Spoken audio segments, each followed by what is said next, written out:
98fm's Dublin Talks with Adrian Kennedy. It is Friday morning ahead of an epic weekend in Dublin. Have a listen to this man. You may recognise his voice speaking last weekend. They've been cracking games and there's great respect in that Dublin dressing room for the Mayo team. And we'll just try and prepare as best we can for that. But a huge challenge. A huge challenge. 98FM's Tom Malone is still here in the studio with me. That was Jim Gavin speaking last weekend. I think that's a bit of an understatement. Yeah, it is a big challenge, but Dublin are overwhelming favourites. I mean, that's, for Mayo to even get to this point, I mean, you look where they were earlier on the season. Yes, they're league champions and Dublin are All-Ireland champions. And it's going to be the game of the weekend, isn't it? Really looking forward to it. For Dublin at the moment, like we're saying, Mayo wanted to reign. Well, Dublin coped easily with the conditions in the Leinster final against Meath. And you look at this Dublin team versus the team that was put out in the Leinster final, the likes of Johnny Cooper back, Bernard Brogan potentially coming onto the bench, Jim McConnelly potentially coming onto the bench. It used to be always said, Kerry are prepared for that first weekend in September. It's now Dublin are prepared for these last two matches in the drive for 5. All of the big decisions that Jim Gavin has to make are basically in selection in the next. Okay, now a lot of people are saying Mayo want it more. Mayo need this. They haven't won since 1951. They've always been there or thereabouts. And I was looking at the stats. All-Ireland final in 2013, beaten by Dublin. The semi-final, which went to a replay in 15, beaten by Dublin. The 16 final, which went to a replay, beaten by Dublin, and then the 17 final, beaten by Dublin. They've a lot to prove here. Yeah. I have to be honest, I'm a little bit nervous about this match tomorrow. Yeah, and rightly so. And I mean, the thinking is that if Dublin are ever vulnerable, it may be in a semi-final. But I just cannot get away from how nicely bubbling things are with Dublin at the moment. Brilliant midfield. There's going to be a situation where you're probably going to have Michael Darren McCauley, Diarmuid Connolly, and Bernard Brogan all coming off, and of course, looking at who else, Con O'Callaghan as well, all coming off the bench. All coming off the bench against Mayo. It's just, and Mayo are not decimated by injuries, but they have quite a lot of injuries. Another one picked up during the week. So, you're talking about Mayo, we know are going to have to make one change. They lost their player last weekend, but Dublin are literally looking at trimming down trimming down to have 20 players to play tomorrow. It's going to be brilliant, though. Something is going to happen. Something dramatic is undoubtedly going to happen, and there's going to be, I would think... You see, my thinking on it is, if Mayo are ever to win... The most Mayo thing to do, of course... If they have a chance, if they can get past Dublin tomorrow, then they could very well win the All-Ireland. The most Mayo thing to happen would be to beat Dublin tomorrow and then lose to Kerry in the All-Ireland, wouldn't it? Which would be awfully ironic. So you're feeling confident enough about I don't want to say Dublin's too confident, but all things are right for Dublin as far as I can see. There are selection headaches. All the players are bang in form. All of the big names are coming back. I mean, and like I say, the conditions, I mean, I would not be concerned about the conditions at all. The conditions were atrocious in the Leinster final. And people say, Meath, pushed them. But they didn't. They really didn't. I mean, there was 25 minutes where maybe it looked competitive just because of the weather, and then Dublin absolutely cantered on.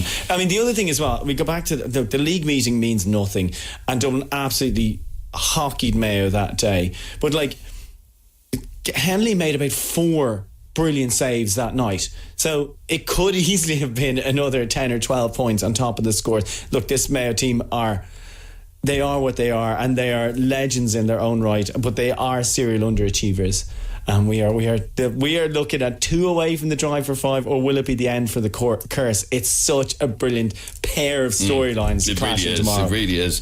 Tom, thanks very much indeed. I'm joined on the line. By the way, how are you feeling about tomorrow's match? Text, WhatsApp, or send a WhatsApp voice note to 0877 98 98 98. 0877 98 98 98. As we know, Dublin this year are on the drive for 5, and that will be an all-time record. No other club has won more than 4 in a row. Kerry did it twice. No other county. Kerry did it twice. Wexford did it 100 years ago. Dublin have already done 4. If we win 5 in a row, that is an all-time record. It wipes everybody out of the water, and it could be a generation before somebody will beat that. So there's a lot to play for. I'm joined on the line by former Dub Ray Cosgrove, who played for the Dubs between 1996 and 2008. Is also involved in the coaching staff of some of the Dublin underage academy teams. Ray, welcome to 98 FM. Good morning. How are things, Adrian? Good, thanks, Ray. Are you excited for tomorrow? Really looking forward to it. I'm contaminated by Mayo blood, Adrian. So both my parents are Mayo, so it's a very busy house at the moment. So yeah, really looking forward to Saturday. Now, the scramble for tickets this week is a sign of what this clash actually means. A lot of people think this is the clash of the year. Even if Dublin go on to the final, this is the match. But I think we definitely have the two best supported teams in the country playing on Saturday, Adrian. And my phone hasn't stopped ringing since Saturday evening when Mayo qualified, and that's how much of a demand there is for these tickets. Literally only off the phone this morning where fellas are still looking for tickets. So yeah. Okay, so you're being plagued for requests. Jim Gavin has spoken about the importance of the Dublin crowd, Hill 16 and all of that. What type of difference does that make to the players? Oh, it's massive. In fairness, like Mayo, they got a great result down in Castlebar last weekend. But it's going to be different. It's different kettle of fish for them this weekend coming up to Croke Park.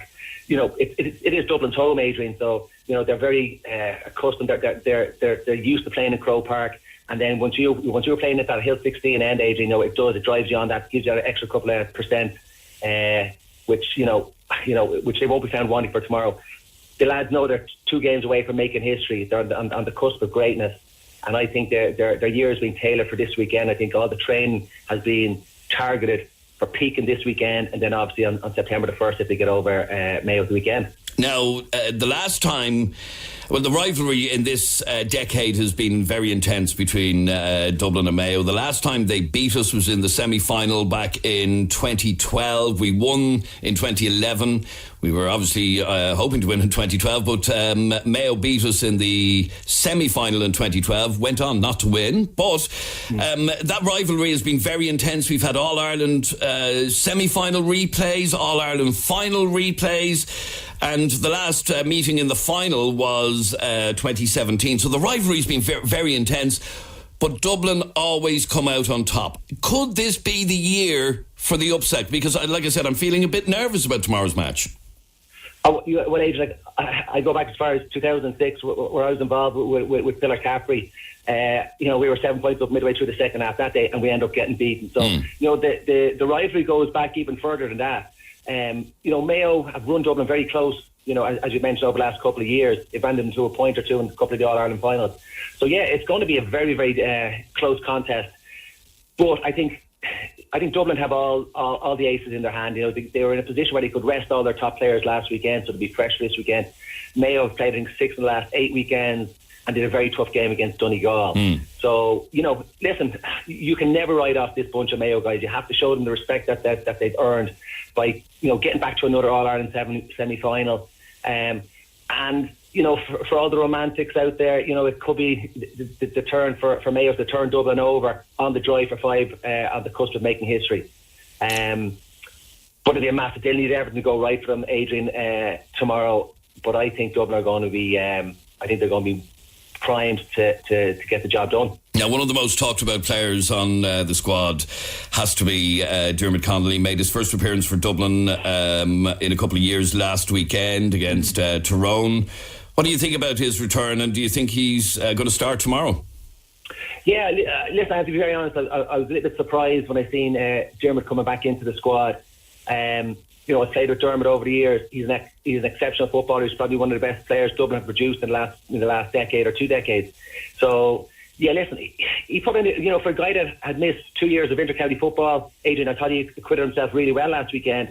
He looked, going very easy on the ball. I think Jim is going to have a big headache with Jason and Declan picking a squad of 26 for tomorrow, and certainly they'll be contemplating whether to include Dermot in the match day squad. Now, just back to the people may not realise the significance of this weekend and getting to the final and winning the final. If Dublin win, of course, they're one step away from making it 5 in a row, the first team ever to do that. How would you describe the prospect of possibly achieving that? Yeah, as a Dubs fan, Adrian, I don't believe that this group of players have got the credit that they merit. As you've mentioned, 4 other teams have won 4 in a row, but they've never gone on to win 5. This team, I think, are in a position where they can do it. They haven't been beaten in the championship since 2014.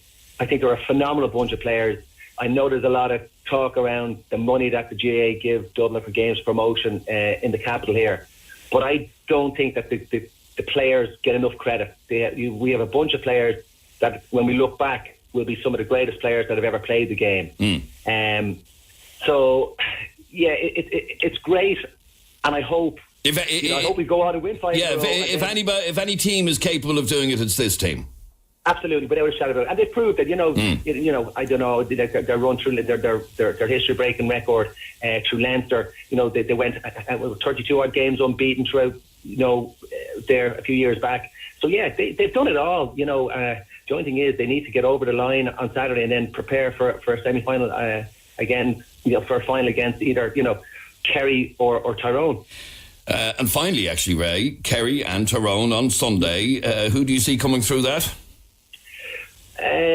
Personally, I think Tyrone. I think they're in a better position. Dublin only beat them by 6 points last year in the All-Ireland final. I think they have more experience. I think they're better conditioned. I think Mickey Hart has brought this team on this year. They're playing a different style of football. Kerry are a little bit inexperienced defensively, very reliant on David Moore at midfield. I think Tyrone are going to have just too much for Kerry on Sunday, and they're going to meet. I think it could be another All-Ireland final between Dublin and Tyrone. We watch with interest. Ray Cosgrove, thanks very much indeed for talking to us today. My pleasure, enjoy the weekend. Thank you very much. All right, there you go. That's former Dubs player Ray Cosgrove. He's predicting a win. I'm nervous. I don't know why I'm so nervous about it. Anyway, enjoy the weekend if you are going to the match tomorrow. If you're one of the 82,000 odd people who are going to see the Dubs this weekend against Mayo, enjoy the match. I'll be there myself, managed to get me tickets, so I'm happy as. Now, on the way after the break, have you ever lost your dog? If so, how did you get your dog back? Or maybe your dog disappeared without a trace. Well, after the break, I'm going to be talking to a lady who's lost her dog. Thing about this story is this lady had emigrated to Australia only a couple of weeks ago. The dog went missing, and now the lady's come back from Australia to find her dog. We'll find out all about that story straight after the break. 98fm's Dublin Talks. Call 6797 981. There is nothing worse in life. Well, there are other things worse, but there is nothing as bad in life as the experience of losing your dog. Has it ever happened to you? And if it has, did you ever find the dog? And if you did, how did you find the dog? Text or WhatsApp me on 0877 98 98 98. 0877 98 98 98. And it's not very often on this programme, in fact it's never on this programme, that we issue lost dog appeals, because we would be doing it all day, every day. So we have a deliberate policy not to do lost dog appeals. However, this one is a little bit different. A dog called Sadie has gone missing. She's a beautiful dog, I have to say. And her owner, Ellen, emigrated to Australia on the 20th of June. And after emigrating to Australia, her dog went missing. So guess what? She's home again. Ellen is her name. Ellen, welcome to 98FM. Hi, Adrian. Thanks for having me on. No problem at all. Now, firstly, Ellen, tell me about you emigrated to Australia on the 20th of June. Yeah. And how long were you planning to go for? The plan was, we have a year working visa, and the plan was to stay for 2 years to do our farm work and live there for 2 years, maybe more. But that's obviously not really the plan now. So, Okay, so why, after you went on the 20th of June, at some point, your little doggy, who's living with your mum and dad, is that right? Yeah. Okay. Your dog is called Sadie. And when did Sadie go missing? It was 4 days after I left Ireland, she went missing. So I left the 20th of June. I was actually travelling around Southeast Asia before going to Melbourne. So on the 24th of June, I got a call from my sister one morning to say that Sadie's after getting out of the garden and breaking free from her collar. There was a thunderstorm and she's quite a nervous dog. So that scared her and she got out, and a local farmer seen her running down the road down towards Lusk Village, and that she was petrified. So that was 4 days after I left the country. And since then, there's been a few sightings here and there, but we've obviously had no luck. Okay, so this is 6 weeks ago. 6 weeks, which is, a fair amount of time. But, okay, so you decided, what made you decide then, that because Sadie had gone missing, what made you decide to come back home? Well, from the moment she went missing, I wanted to come home straight away, but I couldn't because I was part of a tour group in Asia and I didn't have the money or wasn't able to come home at the time. So when that tour finished, I landed in Melbourne the 31st of July, and my brother and sister lived there. So I was able to, with their help, to book a flight home 6 days later, because I knew straight away I wasn't happy. And on the plane over to Melbourne, I was feeling sick the whole time. I couldn't sleep. I felt just heartbroken.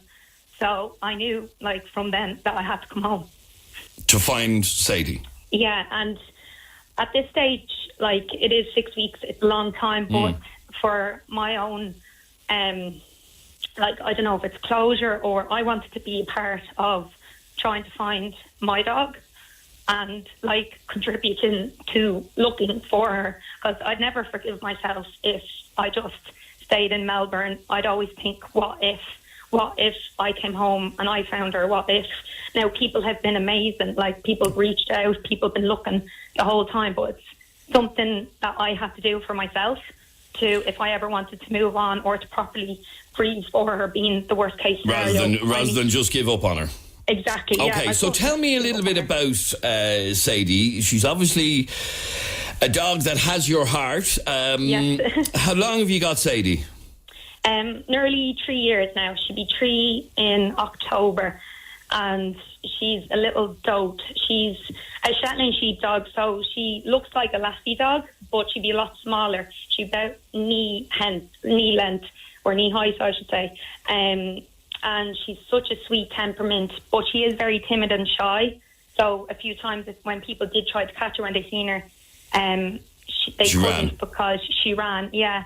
So, but she's amazing. She was like my little shadow going around. She was such a kind, sweet dog, and that's 6 weeks later. I'm kind of thinking, or I'm kind of getting bad thoughts in my head is, what if someone picked her up and is keeping her because she's such a sweet dog? But I'm hoping that the goodness of people so far have been amazing. So I'm hoping that's not the case and that she's still out there and still being cared for by somebody, perhaps. Okay, now, she doesn't have her collar on, but she is microchipped and neutered. Yeah. Okay. And obviously, you see, that's the little bit that concerns me. With a microchip, you would have thought if somebody has found her, they would have got her checked to see who she is. Yeah, exactly. That's my thought as well. I was thinking at this stage, and especially there wasn't a sighting for her, I'd say, in about 3 weeks. So when I landed, I was out looking straight away, but I didn't know where to look, where to start, because there's been no possible leads. And I was thinking, someone must have her at this stage. And then I was thinking, because she's microchipped, you'd think I'd be notified if they brought her to the vets. But I haven't gotten any calls.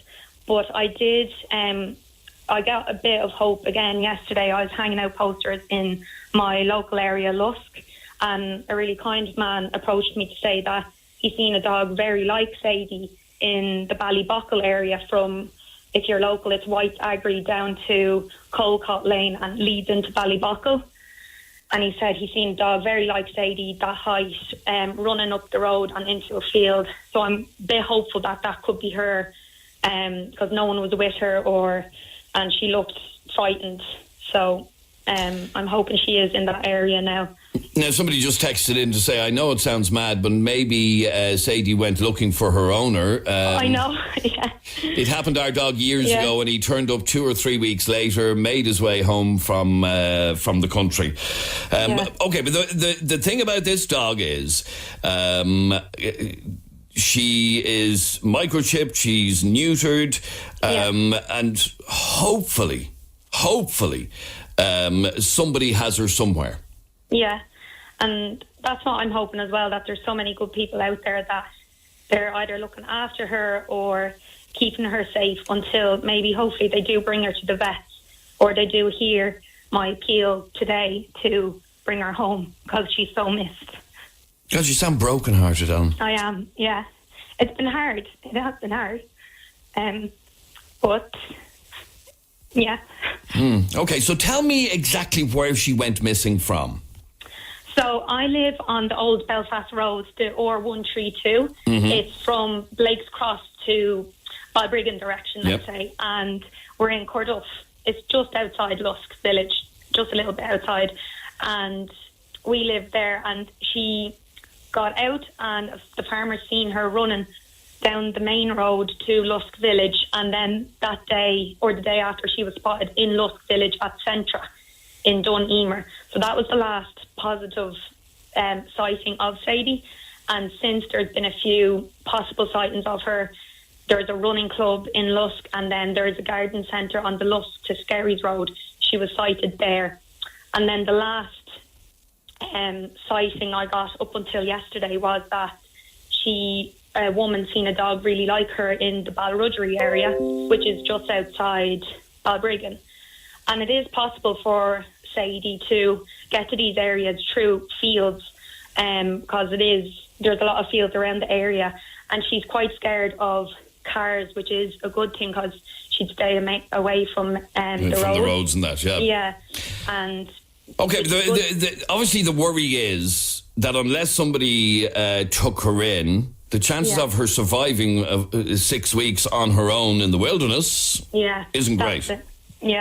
That's the thing as well. So it's kind of at breaking point now. I'm like, if she is out there, I need to find her. But if someone has her, then I'm like, please come forward or like call me because I need her home.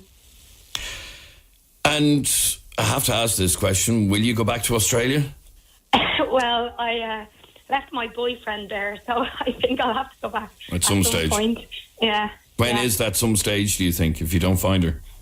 I'm not too sure. I'd say maybe a few weeks or so, because there's only so much I can do here, and at the end of the day, if I don't find her, there has to be a cut-off point for me, and I need to... Okay, so this is the last throw of the dice here to try and find... So this is... Sadie is the name of the dog. Yeah. She's a Shetland sheepdog. She's missing from the Corduff Lusk area since the 24th of June. She is microchipped and neutered. There's a photograph of her on our Facebook page at facebook.com/Adrian K and Jeremy D. So please have a look if you're from that area and maybe you've seen this dog, and if we can help at all. And like I said, what fascinates me about your story, Ellen, is the fact that this meant so much to you that you came all the way home from Australia to try and find her. Yeah, she was number one. She was some people are like, oh my God, that's so expensive to come home, or what are you doing? I don't care. She is number one priority. How did your boyfriend feel when you said, listen, I'm off? He was very supportive because he knows how obsessed I am with Sadie and what she means to me. So thank God, he was so supportive, and he really helped me through it. So it made it so much easier then to come home knowing that I have support going home and support when I go back too. So he was really good about it. Okay, stay there for a second, Ellen, because Olivia, it was you who sent in that message I read out a couple of minutes ago. Your own dog eventually came back. What happened? Tell me what happened. Do you know, it was years ago now, I can't remember exactly, but I know it was the Labrador Rex, I think it was, and my mum, they couldn't keep him. So my uncle had a friend of his who lived down the country, had a farm and everything. He said, look, he can take him, he'll have a happy life there, he'll be fine, a good run and whatever. And he took him down to him. Now, he introduced him to him before that, and then he brought him down. So that was where Rex was to live, basically. And I remember my mum telling me it was about 2 or 3 weeks later, maybe more, and she was sitting in the house and she just heard scraping at the door. And she didn't know what it was, and when she got up and went out, it was Rex. And he had walked the whole way home. It was somewhere down the country. Really? He was brought, yeah. Wow. He made his way home, and she said his paws were all torn and cut, he literally roughed it the whole way home, but he found home. He actually found home from that farm place. Okay, so he made, that's mad, that is. He made his way home that distance. Yeah. And my mum confirmed, I know she listens to the show, she's probably listening now, so if she is, she can ring in herself and confirm it. Yeah. He was taken down to this friend, my uncle's friend, and it was a farm he had. And he said, you have a good run, big farmland for him. And my mum let him go, and he found his way home. That's mad. And his paws were torn. She said she'll never forget, he was covered in blood, his paws were torn. He was obviously very thin. So he'd only been eating scraps probably along the way. And to this day, she's talked about and can't understand how he made his way home. Isn't that insane? Yeah. That's unbelievable. Okay, so the message to Ellen then is don't give up hope. He could very well make his own way home. Stay there for a moment. Sinead, your dog went missing in Kilcock in County Kildare and ended up in Carlow. Yeah. I live in the country, and there was a hole in the fence, and there was shooting that day. And she got out, and I couldn't find her. And in the meantime, I was looking around. In the meantime, my son got croup. I was 20 weeks pregnant. I ended up in hospital at 4 a.m. with him. And when I got back, she still wasn't there, and I was devastated. And then the next day, I got a phone call from Carlow, a man had she'd made her way all the way up to Kilcock, 4 kilometres through fields because of the shooting. And a man in Musgraves, she nearly got knocked down. So he took her in. Now, I had her chipped. I just didn't have the number and the collar, which I've since got. Right. And he basically had no choice but to take it to Carlow. And when I got a call from Carlow, I thought they were messing. I was like, I don't believe you. And she was like, no, this is the fella. I have your dog. Basically, we got your details on the chip. So I made the 3-hour round trip, got her back with the chip. She's since died. But this was only a year and a half ago. So now I have the number on the tag as well, because he would have been able to just ring if he had seen a number there, because it was late at night when he found her. I think it was 9 o'clock on a Sunday night.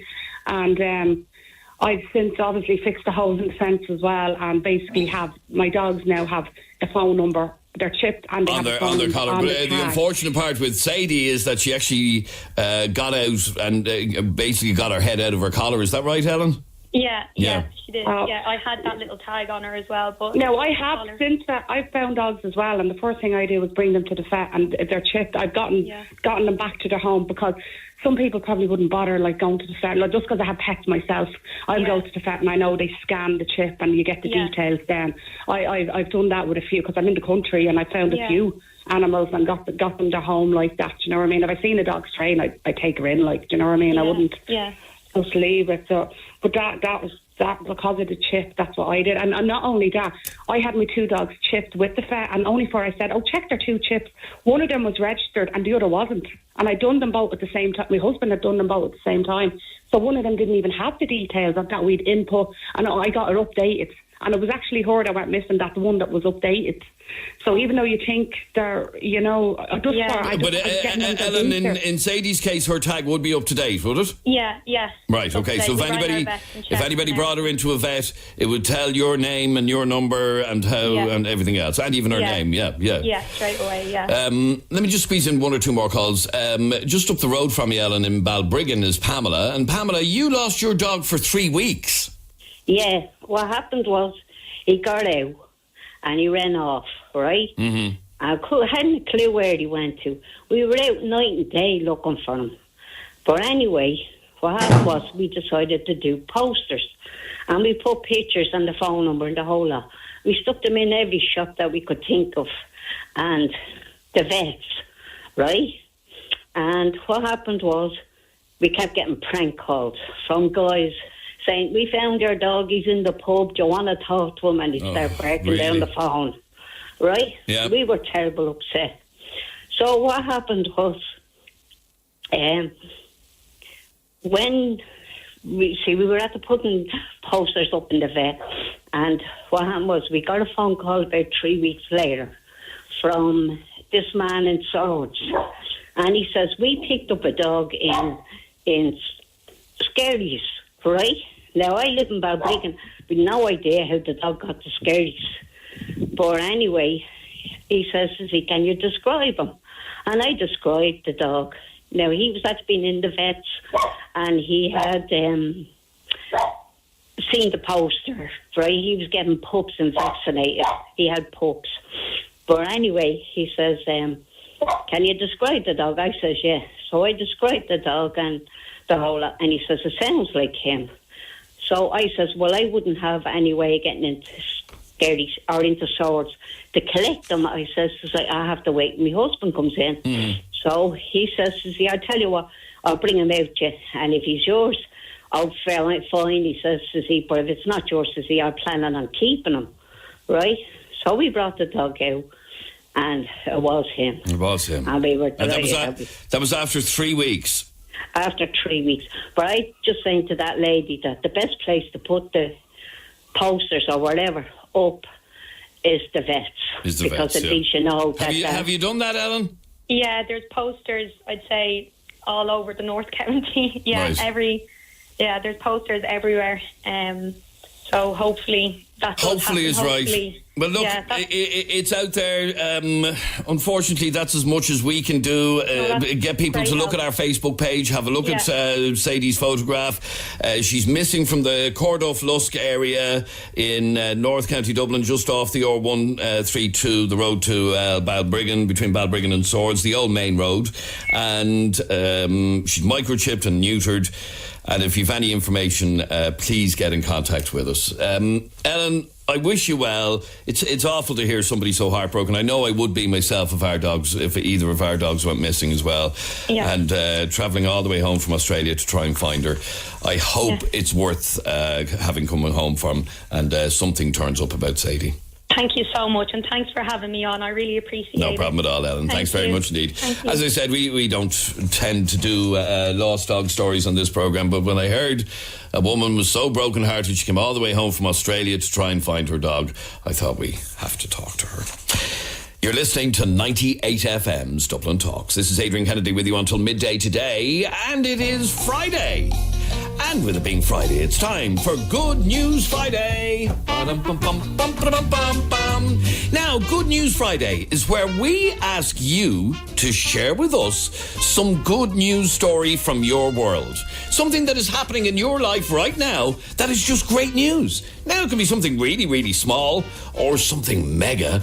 But for you, it is good news. We like to share the love on a Friday, and we call it Good News Friday. So if there's something happening in your world that is good news, call us right now on 6797 981. You can text, WhatsApp, or send a WhatsApp voice note to 0877 98 98 98. 0877 98 98 98. Share with us right now your good news story.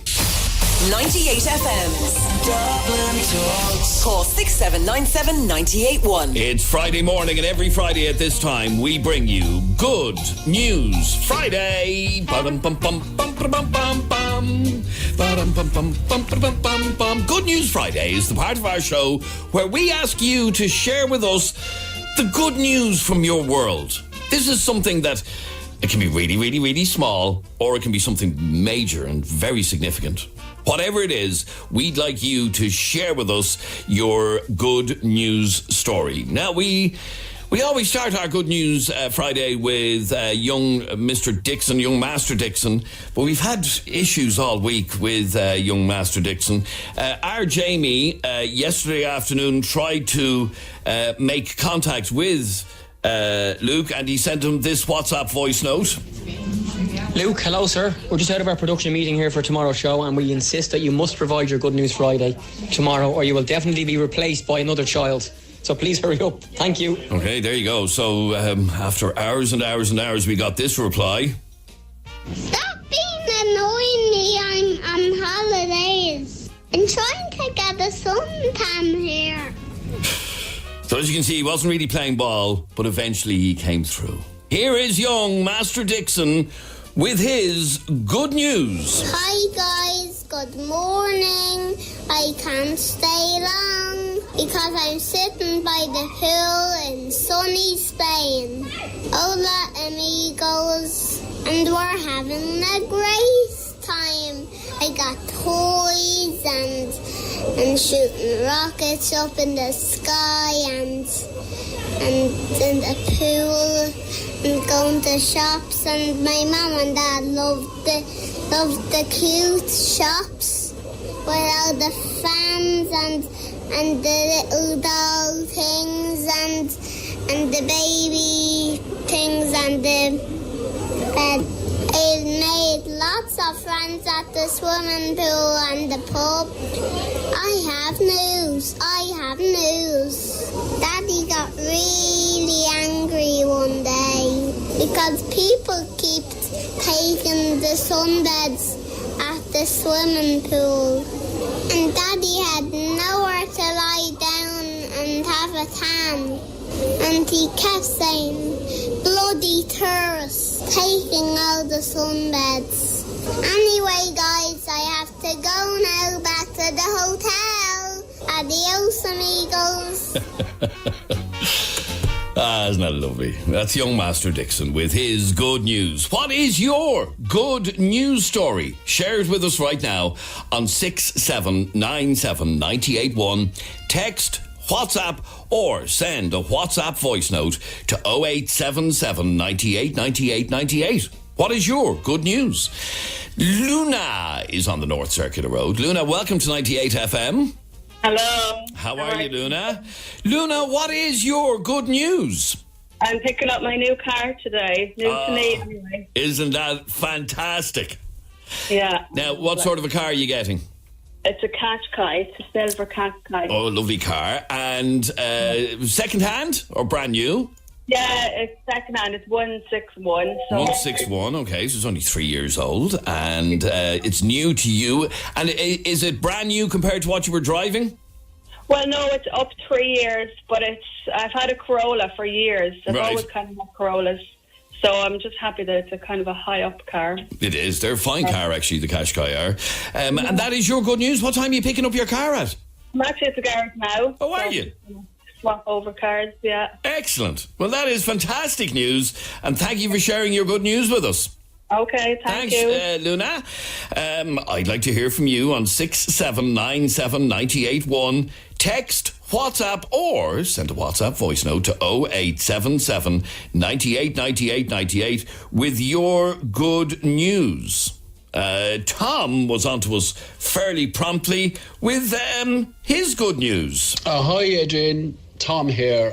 My good news Friday is my son James, who is full of beans and has a great sense of humour, always wanted to do stand-up. He did it last week in the comedy club, and he was fantastic, and he got the best act of the night. Wow. I'm so proud of him. That's fantastic news, Tom. Thanks very much indeed for sharing your good news with us. Text, WhatsApp, or send a WhatsApp voice note to 0877 98 98 98 with your Good News Friday story. Liz is in Balbriggan. Hiya, Liz. Hey, how's it going? Good, thanks, Liz. Liz, what is your good news? My good news Friday is tomorrow myself, the hubby and the two kids are off to Mallorca for a week. Oh, I hate you. I I hate you. Because I'm looking at the weather, right? And the weather for tomorrow is just miserable. The weather for today is miserable, but tomorrow is miserable. And there is nothing nicer than going on a holiday and leaving miserable Irish weather behind you. I know, it's great, isn't it? It really is. So whereabouts in Mallorca are you going to? We're going to the holiday village. That's the name of it? Yeah, well, it's the holiday. Yeah, it's Calla Miller or something. Okay, well let's have a look at the weather for Mallorca. Okay, tomorrow. Yeah. Oh my God Almighty! Tomorrow in Mallorca, yeah. Yeah. 37 degrees. Happy days. My God, and Sunday 36, and then 30 and 29 for the rest of the week. Oh. Yeah. So. I hate you. I know. All right, we'll have a brilliant holiday. I'll be thinking of you anyway. I'm sure you will. Have a brilliant holiday. I will. Thanks very much. Liz and the clan are off to Mallorca tomorrow to get away from this miserable weather.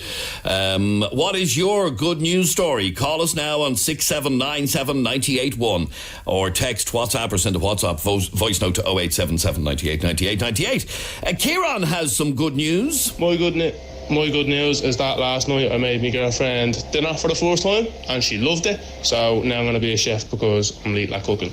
Cheers, have a good Friday, lads. He made her dinner for the very first time and now he's going to be a chef. Yeah. I'd love to know what the dinner was. What did you actually make her? I mean, we can all make spaghetti bolognese. I can even do that. Or did you make a proper dinner? Gavin, you're on 98 FM. How are you, Gavin? Pretty good, Adrian. How are you keeping? I'm good, thanks, Gav. Now, what is your good news? My good news was my wife had her second born boy there on Sunday, and then we got the keys to our new home there on Wednesday. Wow, that's some week. Yeah, mad week. What a week. I know. So the little baby born on Sunday? On Sunday, yeah, and then we got the keys to our new home there on Wednesday. And where's the new house?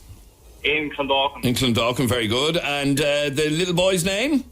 It's Carter. Carter? Oh, that's nice. Carter, yeah. Oh, yeah, that's very... Carter, and what's your second name? I hope it's not Carter. No, Carter Slattery, yeah. Right. Carter what? Slattery. Flattery? Slattery, yeah. Oh, Slattery. Sorry, Slattery. Yeah, Carter Slattery. Oh, that's nice. That's a real... Oh, yeah, that's a nice ring to a Carter Slattery. Oh, yeah, I like that. He was £8.4 as well, so he was a big boy. He's a monster of a child. Yeah. So Carter came along and he got the keys for the house. When are you moving into the house now? New baby and all?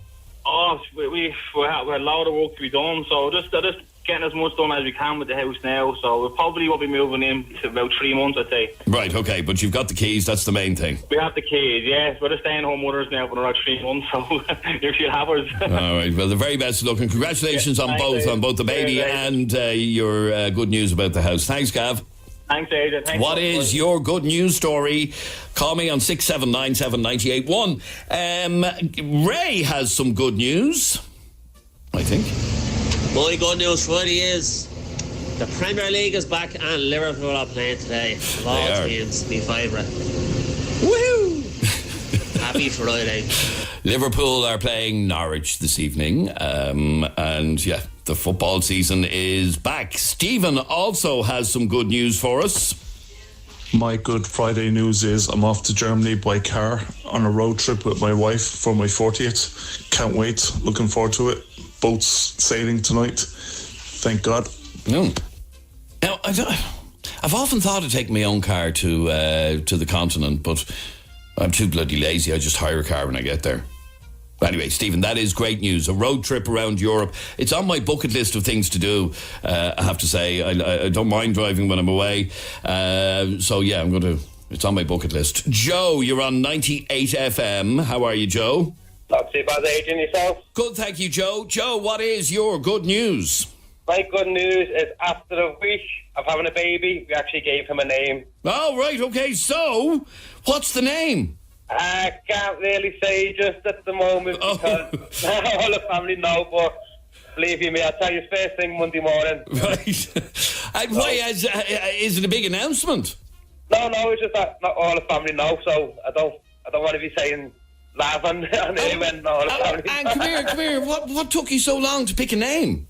Because me and the missus are very undecisive, and last night we bit the bullet and we let our other son name him. Oh, right. So, how old is your other son? He's 5 at the end of August. He's 5 at the end of August. And, okay, without telling me, are you happy with the name? Did you give him a few options? We gave him a few options and he completely went against the grain. Oh, right. And are you happy with the name that he picked? Happy enough, yeah. So that's fantastic. And did you know what you were having before you had it? No. Right, okay. So you kept the secret, and then you were totally indecisive about the name, and the young fella, your 5-year-old, finally actually picked a name for you. Yeah, it's on pause, yeah. That's a great story. Okay, I'll call you on Monday and let you know what the name is. I am dying to know what the name of the child is. All right, no problem. Brilliant, Joe. Thanks very much indeed. See you later, Adrian. Bye-bye. Back to Kieran. And Kieran, who made his girlfriend dinner last night, and he reckons he's going to be a chef now because of it. I was asking what did he make, because, you know, we can all make spaghetti bolognese. I made her, he says, a slow-cooked medallion steak, creamy mash, and slow-cooked carrots with butter with some pepper sauce. And I made garlic bread from scratch. Good man, Kieran. That's impressive. Jesus. I hope my missus isn't listening. She'll be giving out yards. Ippy! Adrian. Ippy, what is your good news? Jeez, so my good news Friday is my little boy went over to his auntie's yesterday. Right. And this morning I was able to shower with all the lights on and the shower full blast, because I was given a rule that when I'm showering, the lights has to go off because he wakes up, he's so sensitive to light. Right, so your good news story is you had a shower with the lights on. I did, and I tell you, it makes a difference to a man's life. I'm sure it does. Why, do you normally have a shower in the pitch dark? I use a bleeding torch, Adrian, in the morning. Wow, so the freedom that you've gained from how old is your child? He's 16 months. He's 16 months. The freedom you've gained from your child going to stay with his auntie is you managed to have a shower with the lights on. I certainly did. Turned all the lights in the house. And I believe you also have so it was a real celebration. Switch on all the lights. Absolutely. And I believe you have the weekend to yourself. We certainly do, and I'm planning to make the most of it, I tell you. Ah, that's fantastic. It is a lovely feeling. I know we all love our kids, we all adore them and all of that, but it is nice to get a little break from time to time, isn't it? It is. I know it is. Makes a big difference. Brilliant. Lights on, Lippy, all weekend. Good luck. Bye-bye. Ryan has some good news. Adrian, my good news today is my birthday, and I'm 12 today. Thanks, bye. Happy birthday, Ryan. And finally, Colin. Everybody, my good news is I'm getting new recliners delivered today. The season starts back tonight. Big Liverpool fan, so plenty of cans of Heineken in the fridge. Work tomorrow, come home, watch the Dubs. Happy days. But up the Dubs. Up the Dubs is right. My good news is I actually got tickets for the match tomorrow, so I'll be at the Dubs match tomorrow. Hail, rain or shine. There are good news stories for this week. Thanks very much. They were all brilliant. On the way after the break, I have a family dilemma for you. And it is something that many, many families are facing every week. Find out what we're talking about straight after the break. 90. It's just after 11 o'clock across Dublin City and County. Good morning. This is Adrian Kennedy. This is 98fm's Dublin Talks. And Sarah Jane has Friday's top headlines. Thanks, Adrian. Good morning. A man and a woman are due to appear in court around now after a 9-year-old girl was found with serious injuries at a house in Rush last month. The girl was discovered on July 2nd and taken to hospital. A man and a woman in their 30s were arrested on July 7th. They're due to appear before Dublin District Court this morning.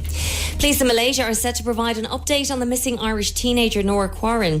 The 15-year-old who has special needs was last seen on Sunday at a holiday resort south of Kuala Lumpur. A loudspeaker with a recording of her mum's voice is being used as part of the search, as well as sniffer dogs and helicopters.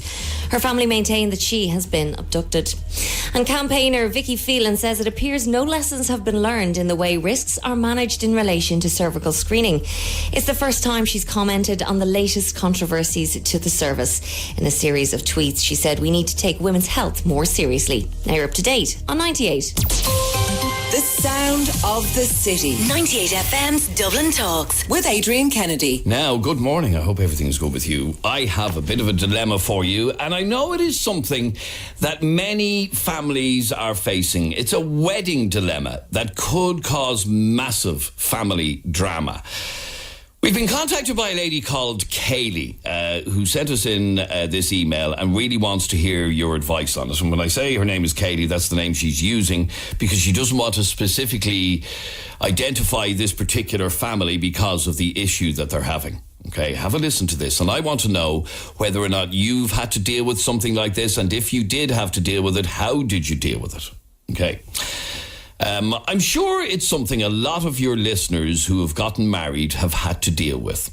I am bridesmaid for my cousin's wedding. It's happening in just over 6 weeks' time.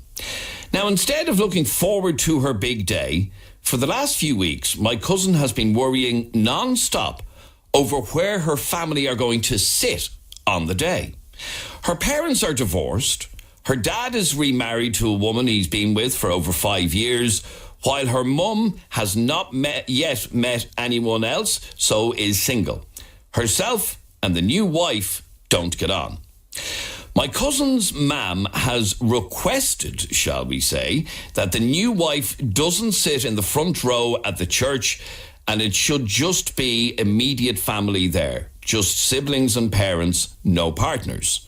She can, of course, sit in the row behind. Also, the new partner won't be at the top table beside her husband. It's just the parents.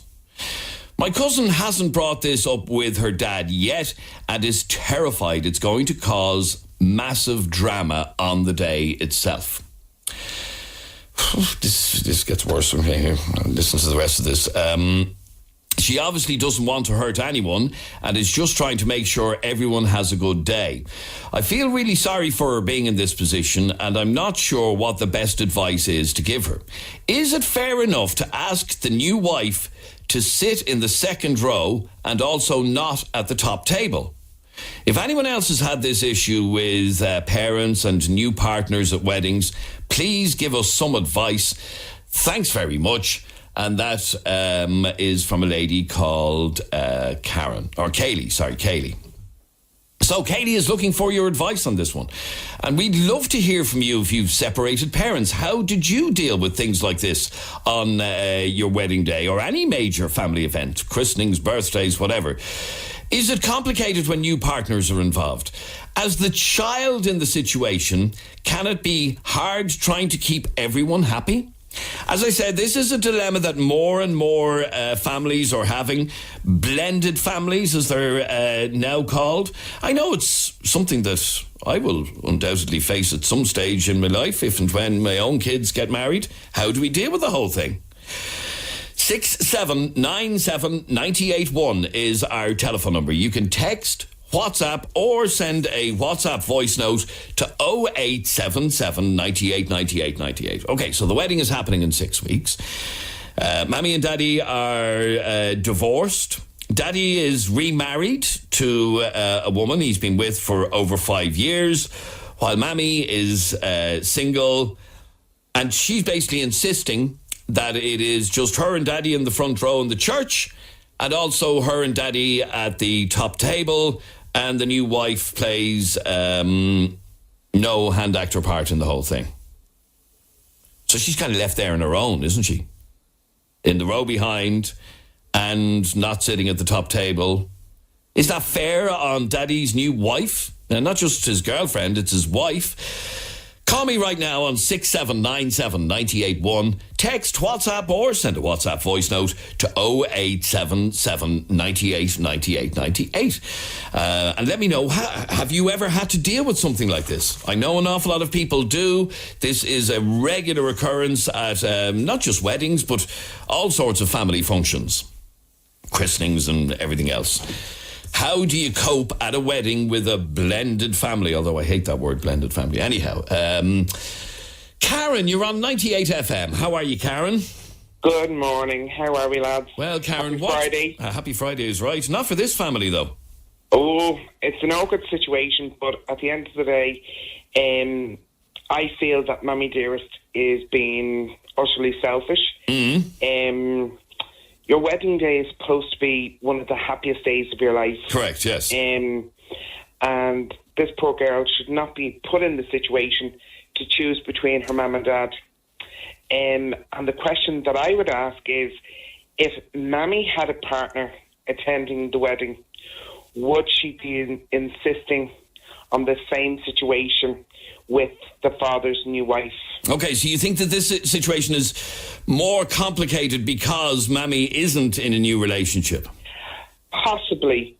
You see, you don't understand the marriage breakup to begin with.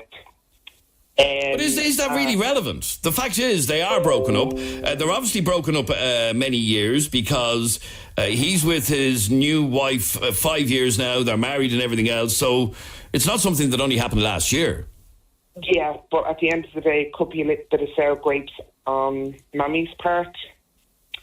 But you obviously believe that you need to get over those sour grapes for the sake of your children. Of course you do, because at the end of the day, you know, I think for a girl on a wedding day, you know, it's a huge occasion, especially for a girl.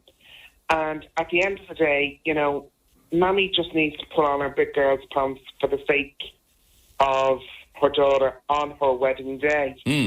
And, you know, the new wife, as you say, is part of a blended family. She is now part of the family, regardless of what, you know, the bride's mother thinks. She is part of the family.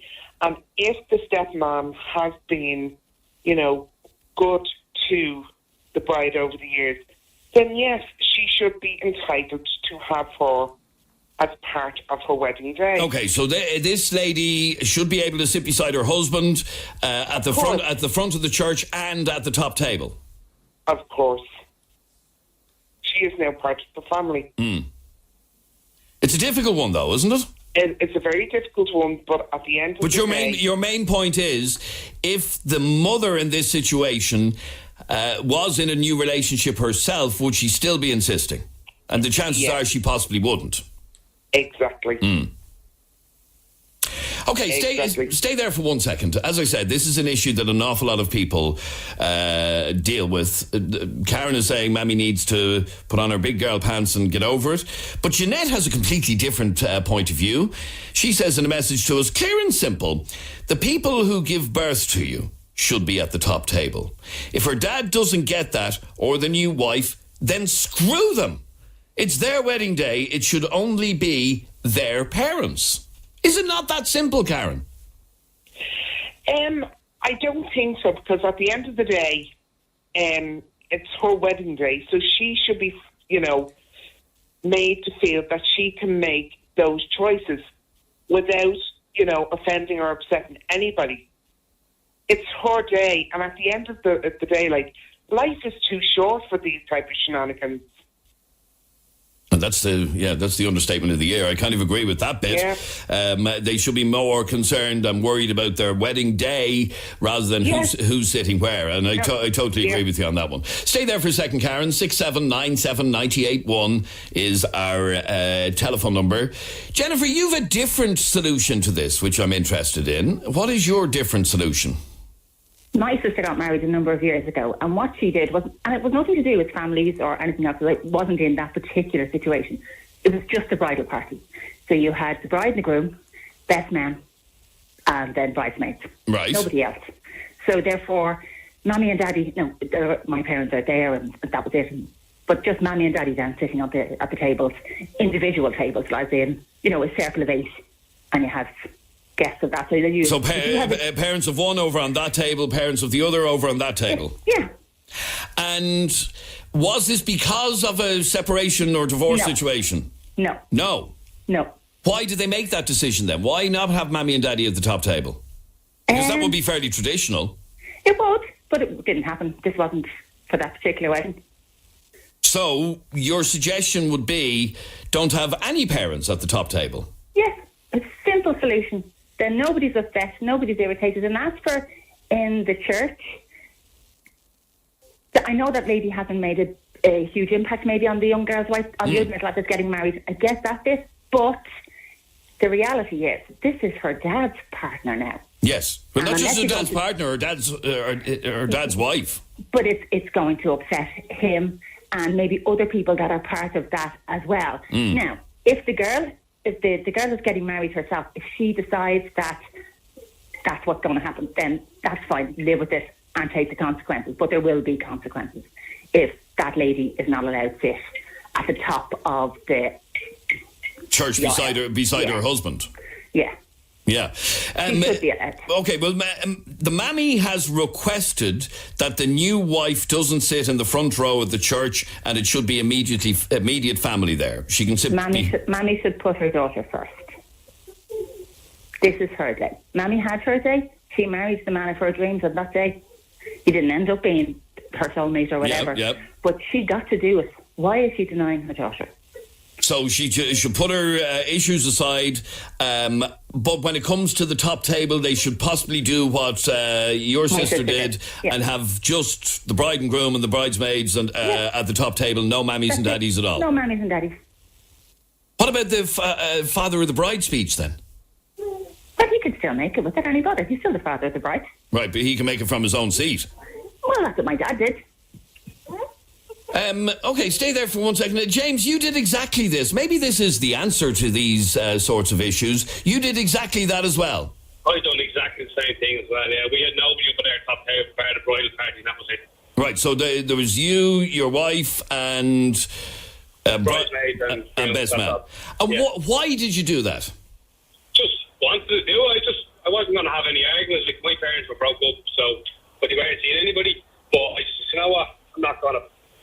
It's my wife's day off on my own. I said, so, no, we're just bridal party top table. Okay, so straight up. Your mum and dad went with new people, but they obviously didn't particularly get on well, did they not? Oh, no, they did get on well, yeah, but I just couldn't have been arsed. Couldn't have been arsed with anything at all, no. Just bridal party, that's the end of it. Right, okay. And up at the front then as well, I didn't have enough for the groomsmen, so what I done was, I too many lads wanted to be groomsmen, so what we done was put all my brothers all in the front row and then the parents down at the back.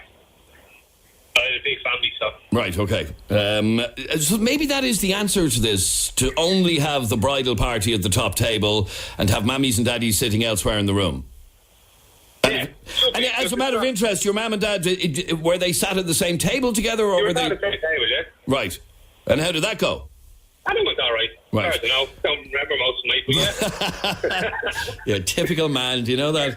Exactly, yeah. All right. Good to talk to you, James. Thanks very much indeed. 6797 981 is our telephone number. Text, WhatsApp, or send a WhatsApp voice note to 0877 98 98 98. Like this WhatsApp voice note. Here we go. Surely she's the one that wants both parents there herself. And the only problem is, how does she tell her father that she just wants both parents there? Okay. Where am I going? Julie, you're on 98 FM. How are you, Julie? Morning. How's everybody? Good, thanks, Julie. Now, you have a strong opinion on this. The new wife shouldn't be next, nigh or near the top table.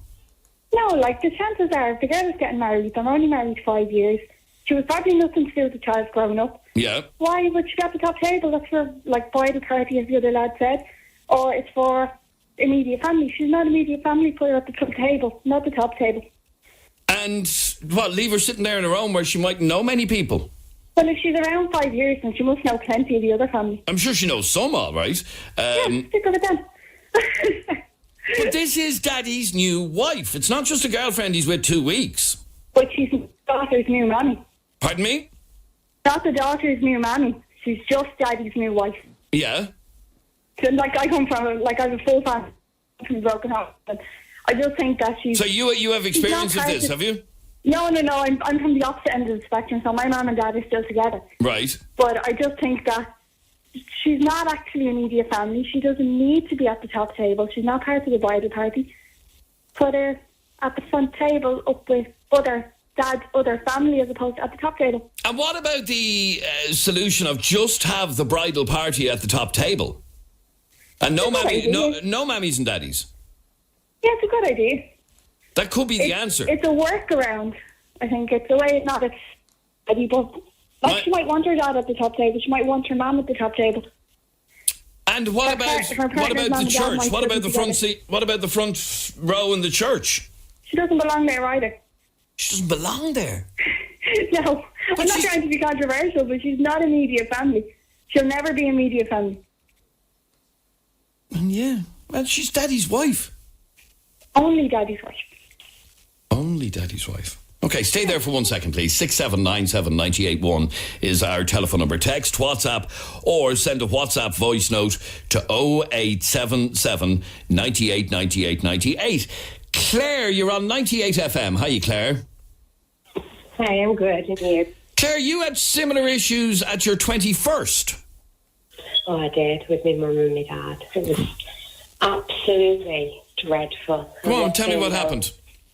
Well, it's supposed to be a really good event, and I just spent the entire night keeping my mum's side of the family away from my dad's side of the family, and could see sly remarks and sly looks from across the tables. It was absolutely dreadful. And you're caught in the middle of all this? Oh, well, yeah, it was my 21st. And obviously, I take it your mum and dad don't get on. They do now, thanks. They're brilliant, absolutely brilliant now.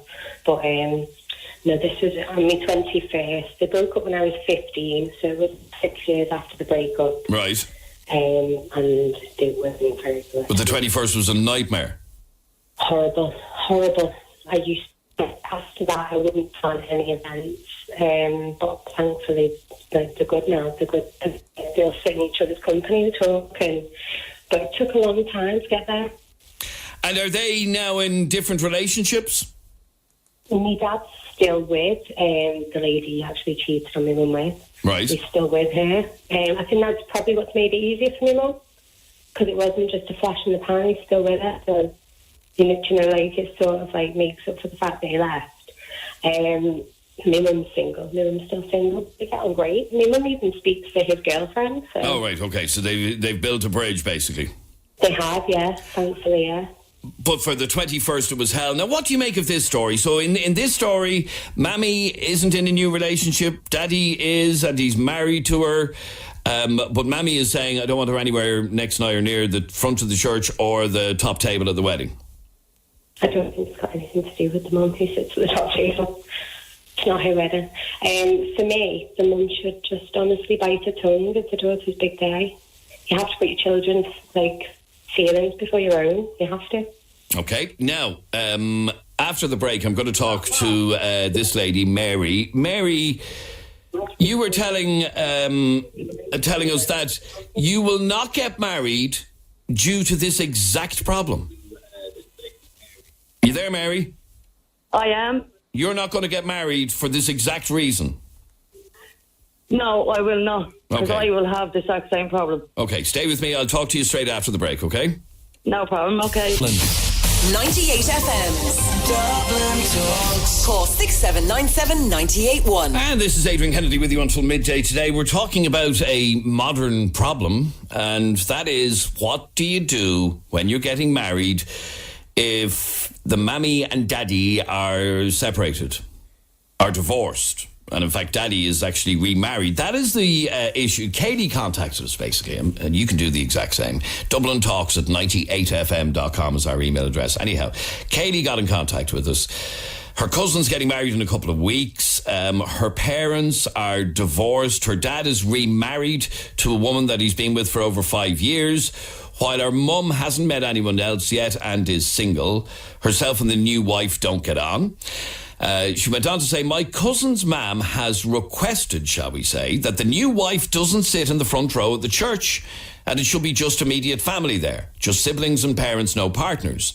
She can, of course, sit in the row behind. Also, the new partner won't be at the top table, it's just the parents. Now, my cousin hasn't brought this up with her dad yet and is terrified it's going to cause massive drama on the day. She obviously doesn't want to hurt anyone and is just trying to make sure everyone has a good day. As I said, this is a modern day dilemma where an awful lot of people face this exact situation. Now, Mary, you're saying that you won't get married for this very reason. Are you there, Hello? Mary? Yes, hello. Hi, yeah, no, I won't. And if I do intend to get married, I'm going to just have me, my partner, and my children there. Right, you'll not invite anybody? No. And what is the situation with your parents? Say, my mother and then my father, like, they were young when they had me. Mm-hmm. And my father gone off with someone else, married. Right. Do you know what I mean? So it'd be kind of like that girl situation there. And do you still have a relationship with both your mum and dad? Yeah, like, not a kind of good one, but, like, at the same time, if I was to get married, I'd want my mother and father up at that top table. Right. Not the one that worried me. I'd want my dad, my real father there. Yeah, okay. Like, do you know what I mean? And my mother that gave birth to me, they would be at that top table. Whether they spoke or not, they'd be at that top table with me. And I think it's only right. Do you know what I mean? Because it's my big day. Like, it's like that girl's big day. So they should want to give her everything. Okay, but why have you ruled out getting married? Because you know that decision will cause hassle.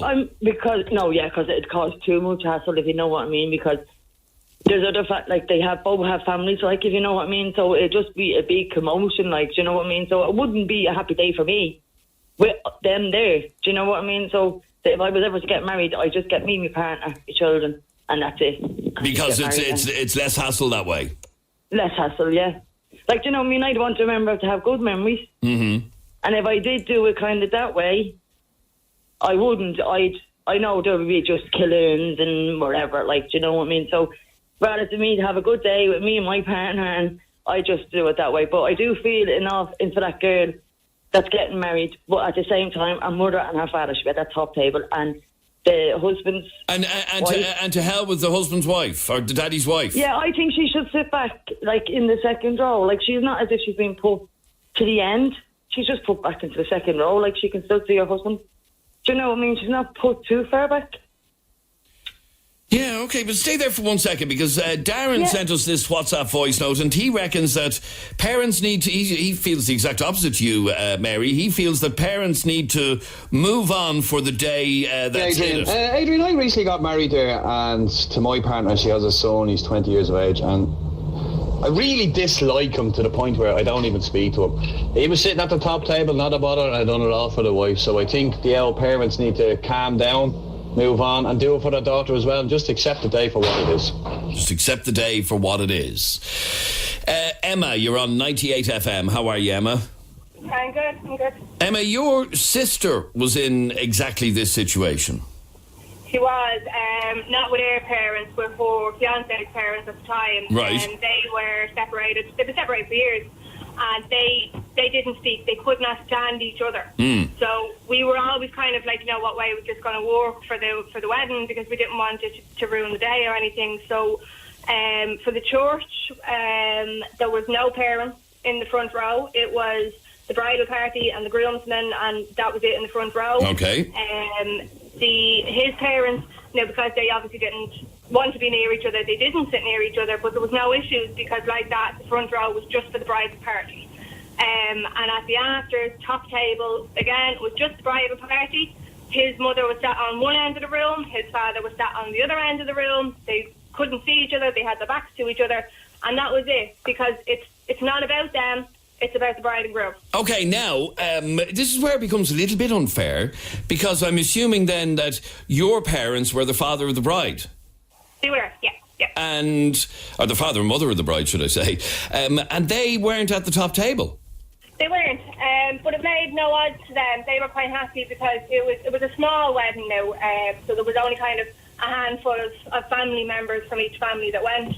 And my parents were sat at the table with a couple of aunties and uncles. They were sat kind of, you know, only a couple of feet from us, and it was fine. Right, okay, so... so the simple solution to this is it all revolves around the bridal party and not parents at all. Yeah, I mean, did your mum and dad feel put out at all? No, not even, because they knew the situation with his parents. The two of them have been going out since they were in college. So we all knew the situation. We all knew it was going to be a little bit awkward. This was the way that my sister and her husband wanted to have it done to avoid any arguments, and that was the way it was done. It wasn't their decision. It had nothing to do with us. It's their day. Okay, it's their day, and even if it had have put your mum and dad's nose out of joint, but they were very understanding about it. Absolutely, they were fine. They had no problems with that. And I mean, we even then went as far, just kind of make up for it. My sister actually got mugs made with mother of the bride, father of the bride, mother of the groom, and father of the groom, and they were given them as a kind of, thank you for understanding. We have to do this awkwardly thing. Right, okay. And like I said earlier on, it's something that so many couples getting married have to face because their mum and dad or one of their mothers and fathers is broken up or split up or divorced or whatever the case may be. All right, that's how they dealt with it, and that seems to be the ideal solution. Let me read this message from Orla, and it says, Adrian, I bet the father's wife included the bride in her wedding. I've 2 stepdaughters. I'm not their mammy by any means, but since they were 7 or 8 years of age, I've had them every weekend, been to every match and school play, been to their first day at secondary school. If I wasn't included, I would be so upset. I'm not saying I'd be wanting to be mother of the bride, but I've also been their stepmom for them for a long, long time, as has their mother's new partner. I think the mother of the bride is so selfish, she needs to get over herself. It is not her day. But the difference is she doesn't have a new partner.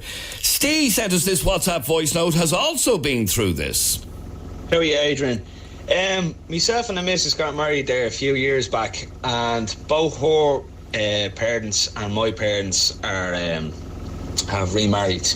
And so what we done on the top table, we had only immediate family: her parents, my brother, my sister, her siblings. No partners from anybody. They were on another table just to the side of that, and it worked out grand. In the end, everyone has to respect that. It's her day and her decision. Thanks a million. Bye. Okay, thank you. Now, Laura Cunningham is the editor of Confetti magazine and author of The Wedding Planner. Laura, welcome to 98fm.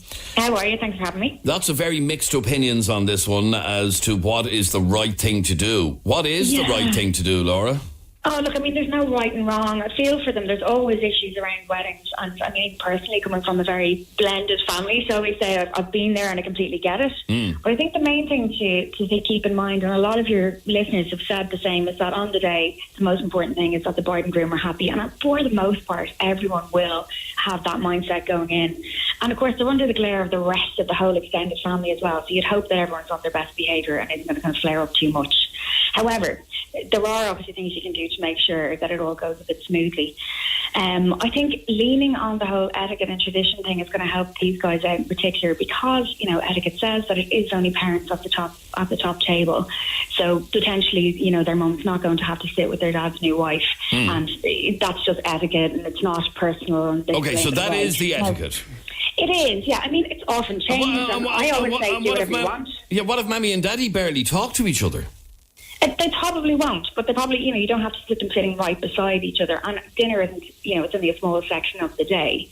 I'm always saying to people, do whatever you want in your day. You don't have to be a slave to tradition. But, in this instance, if it's going to help you out, if you can blame etiquette, then I'd say go for it.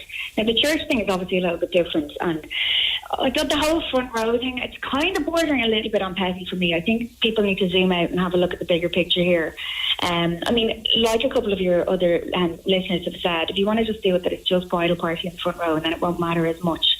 But I think everyone just needs to chill out a little bit, And what about what a number of people suggested, that it be bridal party at the top table as well? Yeah, I've been at a wedding where it was only bridal party. People are having more and more bridesmaids and groomsmen now, so sometimes it's literally just a space issue. And sometimes people don't have top tables at all, which is also another solution. You might just have you and your mates in the middle of the room at a round table, and you don't do the whole straight looking out business. So you just bend the rules to suit your family, I think is the key there.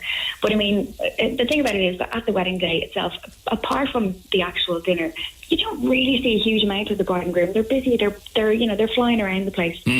It's probably not going to be as huge an issue as it feels now on the day for everyone. So, okay, but in this particular instance, the bride's mother has said she doesn't want his new wife sitting in the front row or the top table, and that woman could be left sitting on her own. Well, this is it. You have to keep in mind as well that that's their dad's new wife. Yes. She is his family now. and his family matters to him as well as his other family matters, you know, so you can't ask him to completely disregard her on the day. Chances are she would be there on her own. So, you know, they've said that, you know, she doesn't get on with the mom. Who knows what the issue's there? Maybe it's just awkward, or have they had a huge falling out? That's a completely different thing altogether. Or could they have had an affair, for example? Well, I mean, this is it. But like that's, you know, if you don't cast aspersions on his new wife, I'm sure she's a lovely woman. But I think on the day they need to remember that it's not about them. And to be honest with you, the mum needs to remember that it's not really about her as well. She can suck it up for half an hour in the church.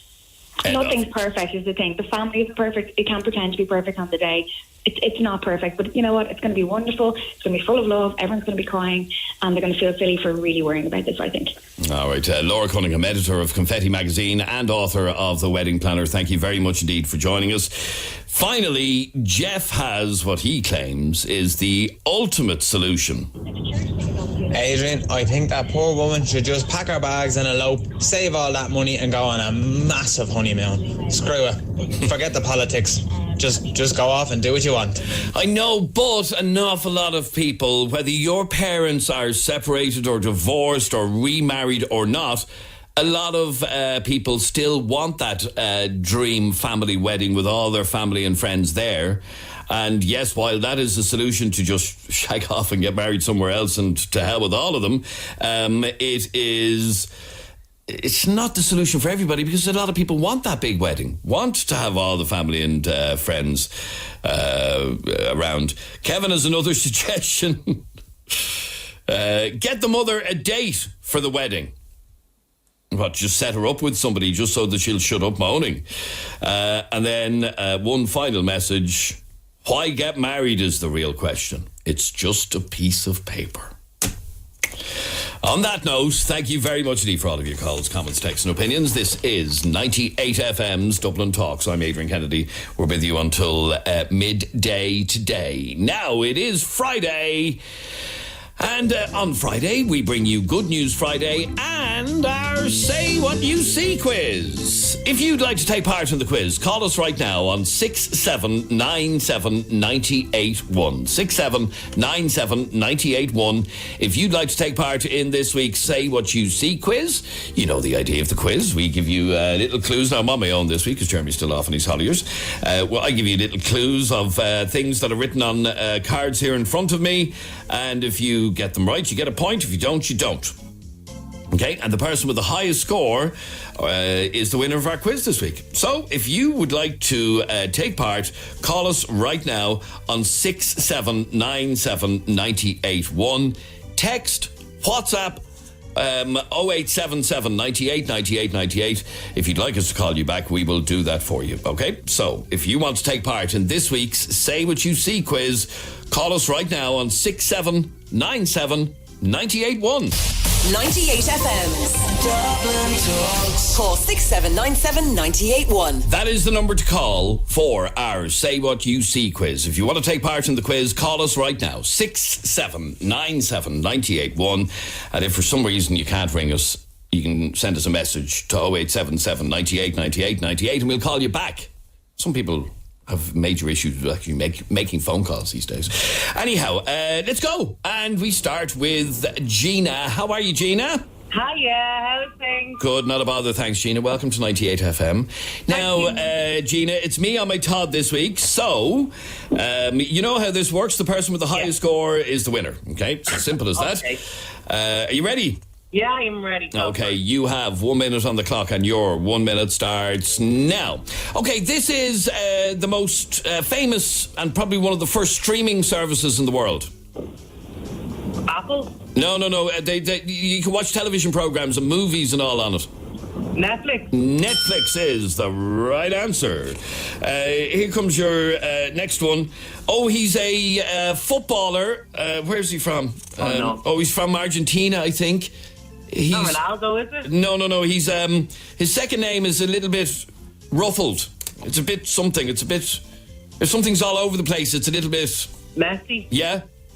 What's his first name? I don't know football. I'll give it to you. Okay, Messi. Lionel Messi is the answer I was looking for. Thank you. This is something you do at the start of a game of golf. You do something. You something off.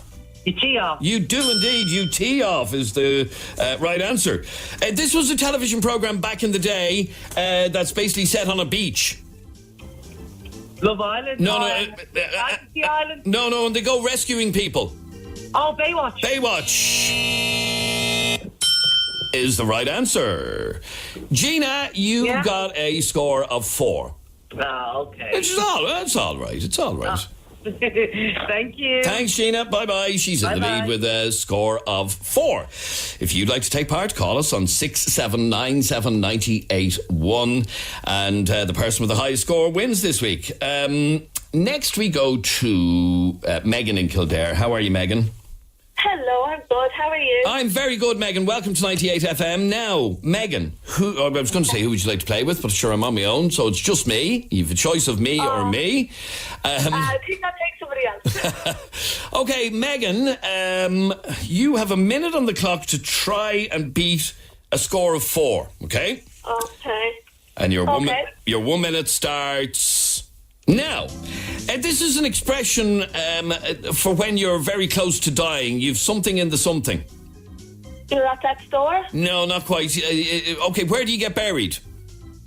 In a graveyard? What do you get? What's the thing you get put into? Oh, in a coffin. No. Yeah, but the coffin gets put into the ground, 6 feet under. No. If you're not dead yet, but you're not far from it, you have something in the grave. Oh, 1 foot in the grave. 1 foot in the grave is the correct answer. This is a photograph you take of yourself. Selfie. A selfie is the right answer. This is... Oh, where's it gone? Oh, yeah. This is a song from back in the day. It's a kind of a... It was a young fella singing it. It comes out at Christmas. Sorry, yeah, but what's the song called? It is from the Snowman, but what's it called? I'm walking in the air. Walking in the air is the correct answer. Very good. This is an expression for a load of people that are just politically correct. They are the something. PC Brigade. They are the PC Brigade. Megan, you got 4, but Gina got 4 first, so she stays in the lead. Sorry about that. You were close. If I'm really nice, so I get an extra one. No. Okay, thanks. Thanks, Megan. Bye-bye. 6797981 is our number if you want to take part in our quiz. Lisa is next. Lisa, welcome to 98FM. Hi, how are you? I'm very good, thank you, Lisa. Lisa, it's simple. Beat a score of 4 and you could win the quiz this week, okay? Okay. Now, you have a minute on the clock and your 1 minute starts now. Here we go. Okay. This is a nickname for a tattoo. It's not a nice name for a tattoo on a woman's lower back. Tramp stamp? That's exactly what it is. I told you it's not nice. A tramp stamp is the answer I was looking for. This is something all of us who are in Croke Park tomorrow are going to be singing at the top of our voices. The national anthem? No, after that. From Hill 16, they'll be singing it an awful lot. Oh. Dublin again. It's something to do with the colour that they wear. The boys in blue. Okay, come on, you boys in blue is the right answer. This is somebody who nicks a car and drives it really fast. He is... Joyrider. He is a joyrider. That's the correct answer. Here is... Oh, this is an expression for somebody having their holidays here in Ireland. Holidaymaker. No, it's not... if you're going on holidays, what do you call it? Vacation? Yeah, but it's not a vacation, it's a... Staycation. Staycation is the right answer. Very good. Here is your next one. Oh, here's not your next one, I'm afraid.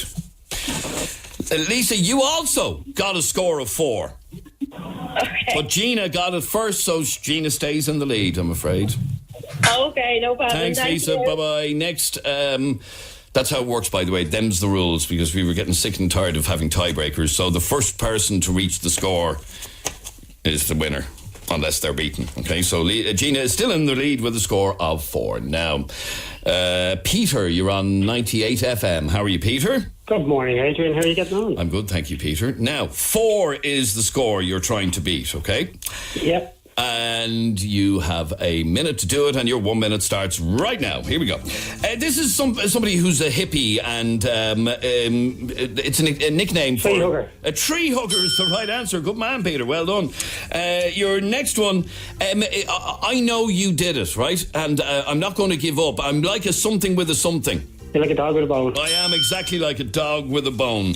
You know the big, huge animals with trunks? What are they called? Yeah, elephants. And what do they never do? Forget. They never forget. That's exactly the right answer. Here's your next one. Oh, this was a movie back in the 90s starring Morgan Freeman, and he was a driver in a car with a woman. Driving Miss Daisy. Driving Miss Daisy is the correct answer. These were two characters out of an Enid Blyton book. One of them had huge things that he listened with. What do you listen with? Big ears. Yeah, and what's his buddy's name? I don't know. Come on, you got big ears. Ears, small ears. Somebody and big ears. Big nose. No! Little ears, big ears. I don't know the book. You don't know Big Ears Mate? No. Jeez, Peter. Yeah, and I was flying there. You were flying there. And that would have brought you to 5 if you had got it, but you didn't. Wait, you see, Niall is going to know the answer to that. Niall, somebody and Big Ears. What's his mate's name? Oh, Jesus, I don't know. What? I haven't a clue. How come nobody knows Big Ears Mate? Dumbo. You don't... Enid Blyton wrote these books about somebody and big ears. Jesus, I haven't a clue. No. No clue. He's the main character. No. I don't know. Well, I'll tell you, Niall, we're being flooded with texts from people right now with the answer to that one. Somebody and big ears. And look, everybody knows the answer except you. Well, and Peter. Anyway, are you ready? I'm ready. I'm ready to rock. You're ready to rock. Okay, right. You have a minute on the clock to get as many of these right as you can. You're trying to beat 4. Gina is still in the lead with a score of 4. Your 1 minute starts right now. Okay, this is a big, huge bird with no hair. A big, huge bird. Think of a huge bird. And it's like on the American crest and all that. An eagle. Yeah, and he's no hair. What do you call somebody with no hair? Bald-eyed eagle. Bald eagle is really all I was looking for. Yeah, okay, I'll give you that. This is something that happened to Mary, the mother of Jesus. Mary had a little lamb. No, not that Mary, a different Mary. Right. This is the mother of Jesus. She got pregnant by something, allegedly now. It was How did she get pregnant? It was the something. I don't know. Here. I'm not doing great, am I? What side of the bed did you get out of today? So you know you weren't listening in religion class then, were you not? No. It was very bad at that. Right. Wasn't my game. You got one. I got the fourth field question. You got one. You got one. The bald eagle is the only one you got. Good luck. Yeah. Good luck. Okay, what is the answer to that one? Let's see. Stephen, do you know the answers to that? Mary got pregnant by what? Immaculate Conception. Is the right answer. Okay, so you're off to a good start. You've got 1. The Immaculate Conception is the answer. And that means she got up the duff without anybody being involved, allegedly. It was a miracle. It was a miracle, yeah. As happens. Okay, now, you've a minute. You've already got 1. You're trying to beat 4, and your time starts now. This is the full name of Del Boy. What's his full name? You know Del Boy, Only Fools and Horses. Derek Trotter. Derek Trotter is the correct answer. This is a cartoon character. He wears red and white stripes, and you try to find him. Where's Wally? Where's Wally is the right answer. Your next one. This is somebody who just won't do what they're told. If you're really... You just won't do anything. Like, I have a dog like this. She's a really something dog. She won't do what she's told. She's... Stubborn. Stubborn, okay. Stubborn as a what? As a mule. Stubborn as a mule is the right answer. Okay, that's you're on 4. This was a movie back in the day starring Al Pacino, and he had a mark on the side of his cheek. He had a mark on him somewhere. Scarface. Scarface is the right answer. This is a song from back in the day. Oh, hang on. This is a song from back in the day. See you later. Alligator. In a while. Crocodile. And I'm going to give you a point for that. Well done. Okay, very good. Stephen, you're now in the lead with a score of 6. Lovely. Excellent. Well done. Fair play. So see you later, alligator. Well done, Stephen. Thanks very much indeed. Stephen could win the quiz unless Anthony is able to knock him off his perch. Anthony, welcome to 98 FM. How are you, Adrian? I'm good. Now, Anthony, 6 is what you're trying to beat. That's Stephen's score. Are you ready? I am. Okay, you've a minute on the clock to try and beat a score of 4, and your 1 minute starts now. Here we go. I tell you something and I say, don't be annoyed at me. The expression is, okay, if I pull a trigger, what am I doing? Shooting. Yeah, okay, so don't be annoyed at me. Don't shoot. Don't shoot the messenger. Is the correct answer. This is an expression for a fella who's like sleazy. He's... What are the things that fly in the sky? Sails. No, the things that fly with wings in the sky. Oh, birds. Yeah, this fella's a sleazy git. He's a something bird. Oh, God. He's filthy. Oh, dirty bird. Dirt bird will do, yeah, dirt bird. This is a fella who was one of the first people to dance river dance.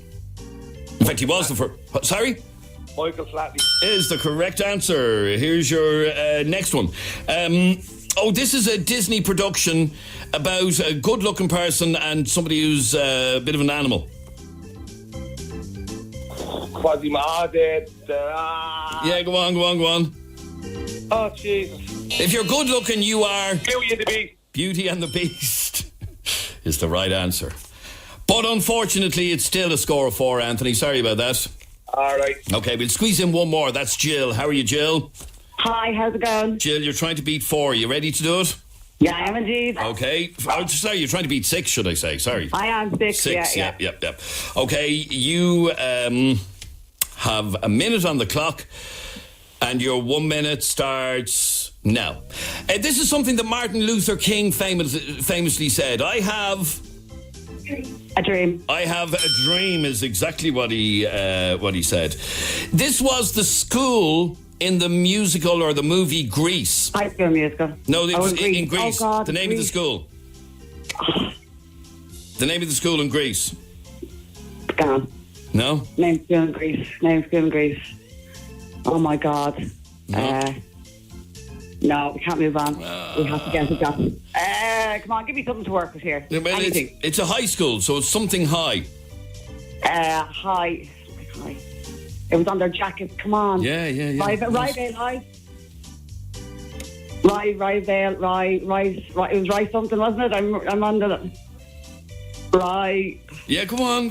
I am Ryvale. Yeah, that's it. Rydell High is the right answer. Yeah. But come here, can I tell you, you've 10 seconds, you're not going to win. Sorry about that. No, I'm not. Good luck. Thank you. Have a great Take weekend. care, bye. So the winner of our quiz this week with a score of 6 is Stephen. Stephen, congratulations to you. We'll be in touch with you in a couple of minutes.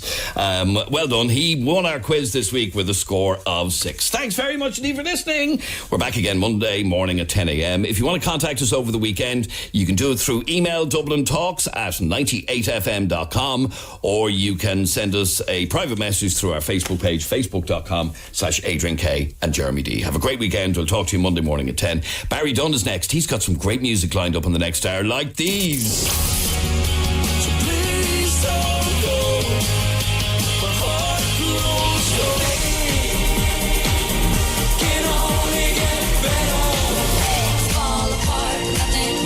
Like 98 FM.